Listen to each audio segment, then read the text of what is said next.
كابتن وليد، نروح لجزئيه نادي الزمالك. بكره انت شايف ممكن البدايه تبقى عامله ازاي نادي الزمالك؟ تشكيل مثلا بشكل عام ممكن يعني نحط كده نقط كده خفيفه. تشكيل، هل التشكيل الثابت هيفضل زي ما هو؟ لان هو بيعتمد طبعا ميدو، خلاص طريقه اللعب خلاص معروفه. اعتمد الفتره اللي فاتت يعني نجوميه شيكابالا وطفرته اللي موجوده دلوقتي بتاثر بشكل كبير على الفريق.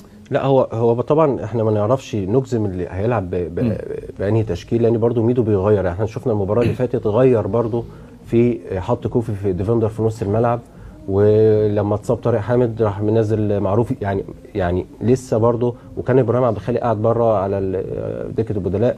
فبرضو ميدو عنده فكر او عنده رؤيه عايز يطبقها، فانت ما تقدرش تتكهن دلوقتي ان التشكيل هيبقى ايه.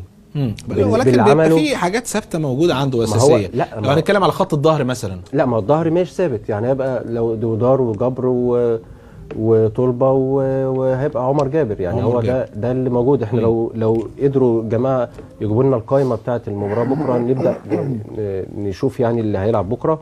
في نص الملعب هيبقى طارق حامد لو خف، اعتقد اللي هيبقى مثلا ابراهيم عبد الخالق. طارق حامد بره التشكيل، بره اصابه من بدري.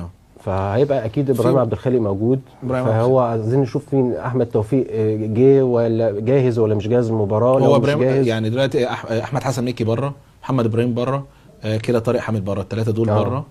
دول بس اللي بره القايمه.